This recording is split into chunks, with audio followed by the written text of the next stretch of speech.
जय हिंद प्यारे साथियों। जो भी साथी उत्तर प्रदेश होमगार्ड 2026 की तैयारी कर रहा है, जिस भी साथी का पेपर 25, 26 और 27 तारीख को है, उस साथी के लिए क्लास काफ़ी बेहतरीन साबित होने वाली है। तो साथियों, आज मैं आपके लिए जीके जीएस पॉलिटी के टॉप 50 क्वेश्चन लेके आया हूँ। जो भी साथी 50 में से 40 क्वेश्चन कर देता है, तो समझ जाना उसकी तैयारी काफ़ी बेहतरीन है। तो साथियों, चलिए वीडियो को शुरू करते हैं। आपको ज़्यादा कुछ नहीं करना है, वीडियो को लास्ट तक वॉच करना है। तो चलिए शुरू करते हैं। अपना पहला क्वेश्चन हो जाएगा साथियों, उत्तर प्रदेश का राजकीय वृक्ष कौन सा है? तो साथियों, अपना ऑप्शन हो जाएगा ऑप्शन सी यानी बरगद। बरगद उत्तर प्रदेश का राजकीय वृक्ष है। काफी अच्छा क्वेश्चन है साथियों। दूसरे क्वेश्चन की ओर बढ़ते हैं। दूसरा क्वेश्चन हो जाएगा जो कि पॉलिटी से संबंधित है। संविधान के किस अनुच्छेद के अंतर्गत गृह रक्षक यानी होमगार्ड आते हैं साथियों? जिस भर्ती की तैयारी आप कर रहे हैं वो किस अनुच्छेद के अंतर्गत आती है? तो साथियों, वो आती है अनुच्छेद 246 यानी ऑप्शन बी हो जाएगा अपना और राइट आंसर। यानी होमगार्ड 246 अनुच्छेद के अंतर्गत आते हैं। चलिए साथियों, तीसरा क्वेश्चन हो जाएगा जो कि यूपी से संबंधित है। यूपी का सबसे अधिक जनसंख्या वाला जिला कौन सा है?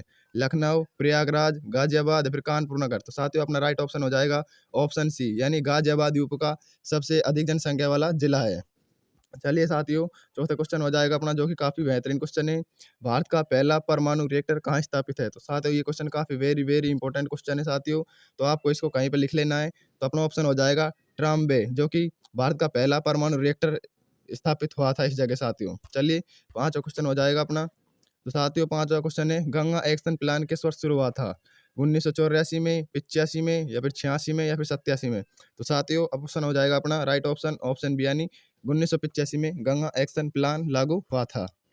छठे क्वेश्चन हो जाएगा अपना, यूपी में चंबल नदी किस जिले से प्रवेश करती है? ऑप्शन ए इटावा से, ऑप्शन बी आगरा से, ऑप्शन सी जालौन से, ऑप्शन सी मैनपुरी से? तो साथियों, अपना राइट ऑप्शन हो जाएगा ऑप्शन बी यानी आगरा से चंबल नदी यूपी में प्रवेश करती है। चलिए, सातवां क्वेश्चन हो जाएगा अपना जो कि काफ़ी बेहतरीन क्वेश्चन है। भारतीय संविधान में मूल कर्तव्यों की संख्या कितनी है? तो साथियों, भारतीय संविधान में मूल कर्तव्यों की संख्या हो जाएगी 11, जो कि ऑप्शन बी में है। जिनमें से 10 को 42वें संविधान संशोधन के द्वारा जोड़ा गया था और 11वें को साथियों 2002 में 86वें संशोधन के द्वारा स्थापित किया गया था यानी जोड़ा गया था। चलिए साथियों, आठवां क्वेश्चन हो जाएगा अपना, मानव शरीर में सबसे बड़ी ग्रंथि कौन सी है? तो साथियों, मानव शरीर में सबसे बड़ी ग्रंथि हो जाएगी यकृत ग्रंथि, जिसका वजन 1 से लेकर 1.5 किलो तक होता है। चलिए, नवा क्वेश्चन हो जाएगा जो कि यूपी से संबंधित है। यूपी का पहला एक्सप्रेसवे कौन सा है? तो साथियों, यूपी का पहला एक्सप्रेसवे हो जाएगा यमुना एक्सप्रेसवे, जो कि ऑप्शन ए में है। चलिए साथियों, 10वें क्वेश्चन की ओर बढ़ते हैं। 10वां क्वेश्चन हो जाएगा जो कि काफ़ी बेहतरीन क्वेश्चन है साथियों, नोट करना है आपको इसको। भारतीय रिजर्व बैंक का राष्ट्रीयकरण कब हुआ था? तो साथियों, भारतीय रिजर्व बैंक का राष्ट्रीयकरण हुआ था जो कि 1949, ऑप्शन डी अपना राइट ऑप्शन हो जाएगा। 1949 में भारतीय रिजर्व बैंक का राष्ट्रीयकरण हुआ था। तो चलिए साथियों, 11 क्वेश्चन की ओर बढ़ते हैं। 11 क्वेश्चन हो जाएगा, यूपी में सबसे बड़ा वन क्षेत्र किस जिले में है? तो साथियों, यूपी में सबसे ज़्यादा वन सोनभद्र जिले में, जो कि ऑप्शन ए में हो जाएगा। अपना ऑप्शन ए राइट है। 12 क्वेश्चन हो जाएगा अपना जो कि हिस्ट्री से संबंधित है। साथ ही इसमें हिस्ट्री, पॉलिटी, साइंस और जीके जीएस सारे क्वेश्चन मिक्स किए हैं मैंने। सब के सब क्वेश्चन पीवाईक्यू हैं साथियों, जो कि 2023, 24 और 25 की भर्तियों में आए हुए हैं। वो सारे के सारे क्वेश्चन मैंने इसमें लिए हैं। आपके लिए रोज सुबह क्लास आ करेगी। भारत छोड़ो आंदोलन का नारा किसने दिया था? पंडित जवाहरलाल नेहरू ने, सुभाष चंद्र बोस ने, महात्मा गांधी ने, फिर लाला लाजपत राय ने? तो अपना ऑप्शन हो जाएगा महात्मा गांधी ने भारत छोड़ो आंदोलन का नारा दिया था। चलिए साथियों, 13 क्वेश्चन हो जाएगा। आपको कमेंट में बताना है आपके कितने क्वेश्चन राइट हो रहे हैं और क्लास आपको कैसी लग रही है। और मेन पॉइंट साथियों, आप ये क्लास किस जिले से देख रहे हैं? मैं देखना चाहता हूँ जिस जिले में मेरी क्लास जा रही है। 13 क्वेश्चन हो जाएगा, रक्त का लाल रंग किसके कारण होता है? तो साथियों, रक्त का लाल रंग हीमोग्लोबिन के कारण होता है, जो कि ऑप्शन बी में हो जाएगा। चलिए साथियों, 14 क्वेश्चन हो जाएगा अपना, यूपी का सबसे पुराना नगर कौन सा है? तो साथियों, यूपी का सबसे पुराना नगर हो जाएगा वाराणसी, जो कि ऑप्शन बी में है अपना। वाराणसी यूपी का सबसे पुराना नगर है साथियों। चलिए साथियों, 15 क्वेश्चन की ओर बढ़ते हैं। 15 क्वेश्चन हो जाएगा, भारतीय संविधान के निर्माण में कुल कितना समय लगा था? तो जो भी साथी होमगार्ड की तैयारी कर रहा है उस साथी को मालूम होगा कि भारतीय संविधान को बनने में 2 साल 11 महीने 18 दिन लगे थे, यानी 2 साल 11 महीने, जो कि ऑप्शन ए में हो जाएगा। 2 साल 11 महीने 18 दिन लगे थे साथियों। चलिए साथियों, 16 क्वेश्चन की ओर बढ़ते हैं। 16 क्वेश्चन हो जाएगा अपना, नीली क्रांति किससे संबंधित है? तो साथियों, नीली क्रांति हो जाएगी अपने मत्स्य से संबंधित, जो कि ऑप्शन बी में है।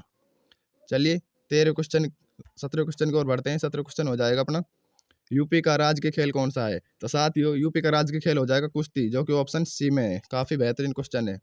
18 क्वेश्चन की ओर बढ़ते हैं। 18 क्वेश्चन हो जाएगा साथियों, सौरमंडल का सबसे बड़ा ग्रह कौन सा है? शनि, बृहस्पति, अरुण या फिर नेपच्यून? तो साथियों अपना ऑप्शन हो जाएगा ऑप्शन बी यानी बृहस्पति। बृहस्पति सौरमंडल का सबसे बड़ा ग्रह है। चलिए साथियों 1900 क्वेश्चन की ओर बढ़ते हैं। 1900 क्वेश्चन हो जाएगा अपना।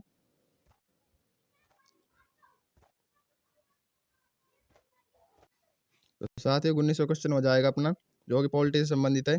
संविधान सभा के स्थायी अध्यक्ष कौन थे? तो साथियों आपको मालूम होगा संविधान सभा के स्थायी अध्यक्ष थे डॉक्टर राजेंद्र प्रसाद और अस्थायी अध्यक्ष थे डॉक्टर सचिदानंद सिन्हा, जो कि ऑप्शन डी में है। तो अपना राइट ऑप्शन हो जाएगा ऑप्शन ए, जो कि स्थायी सदस्य डॉक्टर राजेंद्र प्रसाद थे। चलिए 20वां क्वेश्चन हो जाएगा, यूपी में स्थित दूधवा राष्ट्रीय उद्यान किस जिले में है? तो साथियों दूधवा राष्ट्रीय उद्यान अपना लखीमपुरी खीरी जिले में है, जो कि ऑप्शन सी में हो जाएगा। चलिए 21वां क्वेश्चन की ओर बढ़ते हैं, जो कि साइंस से संबंधित है साथियों। मानव नेत्र का कौन सा भाग रंग पहचानता है? तो साथियों अपनी आंख का जो रेटिना होता है ये रंग पहचानने में सहायक होता है और अब कार्निया होता है जो दान किया जाता है साथियों अपनी आंख का। चलिए साथियों 22वें क्वेश्चन की ओर बढ़ते हैं। यूपी में कितने मंडल है? 16 मंडल, 17 मंडल, 18 मंडल या फिर 19 मंडल? तो साथियों यूपी में 18 मंडल है, जो कि ऑप्शन सी में हो जाएगा। चलिए साथियों 23वें क्वेश्चन की ओर बढ़ते हैं। 23वां क्वेश्चन हो जाएगा, भारत का राष्ट्रीय आपातकाल किस अनुच्छेद में है? तो साथियों राष्ट्रीय आपातकाल अनुच्छेद 352 के तहत लगाया जा सकता है और राष्ट्रपति आपात 356 के तहत और वित्तीय 360 के तहत लगाया जा सकता है साथियों। 24वां क्वेश्चन हो जाएगा, काफी अच्छा क्वेश्चन है 24वां। मेघदूत किस भाषा की रचना है? तो साथियों मेघदूत संस्कृत भाषा की रचना है, जो कि ऑप्शन सी में हो जाएगा। चलिए साथियों 25वें क्वेश्चन की ओर बढ़ते हैं। 25वां क्वेश्चन हो जाएगा, यूपी का सबसे छोटा जिला कौन सा है? तो साथियों यूपी का सबसे छोटा जिला हो जाएगा भदोही, जो कि ऑप्शन बी में है भदोही।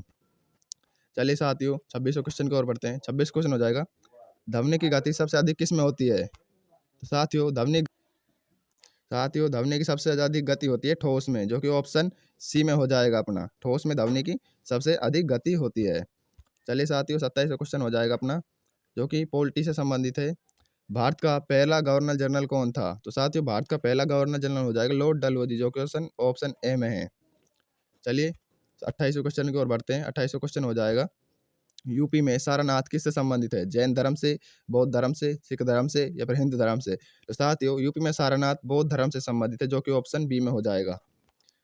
29वां क्वेश्चन हो जाएगा साथियों, रक्तचाप मापने वाला यंत्र कहलाता है? तो साथियों रक्तचाप मापने वाला यंत्र कहलाता है स्फेग्नोमैनोमीटर, जो कि ऑप्शन सी में हो जाएगा। चलिए साथियों 30वां क्वेश्चन की ओर बढ़ते हैं। 30वां क्वेश्चन हो जाएगा, भारतीय राष्ट्रीय ध्वज का अनुपात क्या है? 2:3, 3:5, 1:2 या फिर 2:5? तो साथियों भारतीय राष्ट्रीय ध्वज का अनुपात हो जाएगा 1:2, जो कि ऑप्शन सी में हो जाएगा। तो साथियों अपना 31वां क्वेश्चन हो जाएगा, यूपी का राज्य पंछी कौन सा है? मोर, सारस, तोता या फिर कोयल? तो साथियों यूपी का राज्य पंछी हो जाएगा सारस, जो कि ऑप्शन बी में है। चलिए साथियों 32वें क्वेश्चन की ओर बढ़ते हैं। 32वां क्वेश्चन हो जाएगा, हरित क्रांति के जनक कौन कहलाते हैं? एस.एम. स्वामीनाथन, वर्गीज कुरियन, सी सुब्रमण्यम या फिर नॉर्मन बोरलॉग? तो साथियों अपना राइट ऑप्शन हो जाएगा ऑप्शन ए, यानी एस.एम. स्वामीनाथन हरित क्रांति के जनक कहा जाता है और साथियों श्वेत क्रांति के जनक कहा जाता है वर्गीज कुरियन को, जो कि ऑप्शन बी में हो जाएगा। चलिए 33वें क्वेश्चन की ओर बढ़ते हैं। 33वां क्वेश्चन हो जाएगा, मानव शरीर में विटामिन डी की कमी से कौन सा रोग होता है? तो साथियों विटामिन डी की कमी से होता है रेक्टेस, जो कि ऑप्शन बी में हो जाएगा। और स्केयर भी होता है विटामिन सी की कमी से साथियों। और बेरी रोग होता है विटामिन बी की कमी से। और एनीमिया रोग होता है साथियों B6 की कमी से, जो कि ऑप्शन सी है। तो चलिए अपना राइट ऑप्शन हो जाएगा ऑप्शन बी। चलिए 34वें क्वेश्चन की ओर बढ़ते हैं। 34वां क्वेश्चन हो जाएगा, यूपी का पहला मुख्यमंत्री कौन था? तो साथियों यूपी का पहला मुख्यमंत्री हो जाएगा गोविंद वल्लभ पंत, जो कि ऑप्शन ए में हो जाएगा। चलिए साथियों 35वें क्वेश्चन की ओर बढ़ते हैं। 35वां क्वेश्चन हो जाएगा, भारतीय संविधान में कुल कितनी अनुसूचियां हैं? तो साथियों भारतीय संविधान में कुल 12 अनुसूचियां हैं, जो कि ऑप्शन सी में हो जाएगा। 36वां क्वेश्चन हो जाएगा अपना, लौह पुरुष किसे कहा जाता है? तो साथियों सरदार वल्लभ भाई पटेल को लौह पुरुष कहा जाता है और आयरन लेडी यानी लौह लेडी कहा जाता है साथियों इंदिरा गांधी को। 37वें क्वेश्चन की ओर बढ़ते हैं। 37वां क्वेश्चन हो जाएगा साथियों, यूपी में ककरेटा जल विद्युत परियोजना किस नदी पर है? तो साथियों ककरेटा जल विद्युत परियोजना हो जाएगी टॉन्स नदी पर, जो कि ऑप्शन सी में है। चलिए 38वें क्वेश्चन की ओर बढ़ते हैं। 38वां क्वेश्चन हो जाएगा, प्रकाश वर्ष किसकी इकाई है? समय की, दूरी की, ऊर्जा की या फिर गति की? तो साथ ही प्रकाश वर्ष हो जाएगी दूरी की इकाई है, जो कि ऑप्शन बी राइट ऑप्शन हो जाएगा अपना। चलिए 39वें क्वेश्चन की ओर बढ़ते हैं। 39वां क्वेश्चन हो जाएगा साथियों, भारत का नियंत्रण महालेखा परीक्षण किसे कहा जाता है? किस अनुच्छेद में है? तो साथियों ऑप्शन है यानी 148वां अनुच्छेद में भारत का नियंत्रण महालेखा परीक्षण के बारे में बताया गया है। चलिए साथियों 40वां क्वेश्चन हो जाएगा अपना, यूपी में कालिंजर किला किस जिले में है? तो साथियों यूपी में कालिंजर किला हो जाएगा बांदा जिले में, जो कि ऑप्शन बी में है। चलिए साथियों 41वां क्वेश्चन हो जाएगा अपना। मानव शरीर में सबसे छोटी हड्डी होती है, तो साथियों मानव शरीर की सबसे छोटी हड्डी हो जाएगी स्टेपीज, जो कि ऑप्शन बी में है। फीमर अपने शरीर की सबसे बड़ी हड्डी हो जाएगी साथियों। चलिए 42वें क्वेश्चन की ओर बढ़ते हैं। 42वां क्वेश्चन हो जाएगा, यूपी का राजकीय पुष्प कौन सा है, तो साथियों यूपी का राजकीय पुष्प हो जाएगा पलाशवन, जो कि ऑप्शन सी में है। चलिए साथियों 43वें क्वेश्चन की ओर बढ़ते हैं। 43 क्वेश्चन जाएगा, संवैधानिक प्रस्तावना किससे प्रेरित है, अमेरिका से, आयरलैंड से, फ्रांस से, फिर रूस से। साथियों भारतीय संवैधानिक प्रस्तावना फ्रांस से संबंधित है, जो कि ऑप्शन सी में हो जाएगा। चलिए साथियों 44वें क्वेश्चन की ओर बढ़ते हैं। 44 क्वेश्चन हो जाएगा, भारत का राष्ट्रीय जलचर कौन सा है, भारत का राष्ट्रीय जलचर कौन सा है, तो अपना ऑप्शन हो जाएगा डॉल्फिन, गंगा डॉल्फिन भारत का राष्ट्रीय जलचर है। तो साथियों 45वां क्वेश्चन हो जाएगा, यूपी में सबसे अधिक लंबी नदी कौन सी है, तो साथियों गंगा नदी यूपी की सबसे अधिक लंबी नदी है। चलिए 46वें क्वेश्चन की ओर बढ़ते हैं। 46वां क्वेश्चन हो जाएगा, प्रकाश संश्लेषण की क्रिया किसमें होती है, माइक्रोकॉन्डिया में, राइबोसोम में, क्लोरोप्लास्ट में, या फिर न्यूक्लियस में। तो सर अपना ऑप्शन राइट ऑप्शन हो जाएगा क्लोरोप्लास्ट में प्रकाश संश्लेषण की क्रिया होती है। 43वां क्वेश्चन हो जाएगा साथियों अपना, भारतीय संसद के संयुक्त सत्र के अध्यक्ष कौन करता है, साथियों अपना राइट ऑप्शन हो जाएगा ऑप्शन यानी लोकसभा अध्यक्ष। 48वां क्वेश्चन हो जाएगा साथियों अपना, यूपी से संबंधित है, यूपी का सबसे बड़ा औद्योगिक नगर कौन सा है, साथियों कानपुर यूपी का सबसे बड़ा औद्योगिक नगर है, यानी राइट ऑप्शन ऑप्शन बी। चलिए साथियों 49वें क्वेश्चन की ओर बढ़ते हैं। 29 क्वेश्चन हो जाएगा, भारत मानव हृदय में कुल कितने कक्ष हैं, तो साथियों मानव हृदय में कुल 4 कक्ष, जो कि ऑप्शन सी राइट ऑप्शन हो जाएगा। तो आज का लास्ट क्वेश्चन की ओर बढ़ते हैं, जो कि हो जाएगा 50वां, भारतीय राष्ट्रीय खेल माना जाता है जो कि सरकार रूप से घोषित नहीं है, तो साथियों इसका ऑप्शन आपने कमेंट में बताना है राइट ऑप्शन। देखते हैं कौन साथी बता पाता है। तो जिस भी साथी के 50 में से 30 या फिर 40 राइट हुए हैं, वो साथी कमेंट बताइए कि उसके कितने क्वेश्चन राइट हो रहे हैं। तो मिलते हैं नेक्स्ट वीडियो में। आपको चैनल को लाइक कर देना, सब्सक्राइब कर देना है।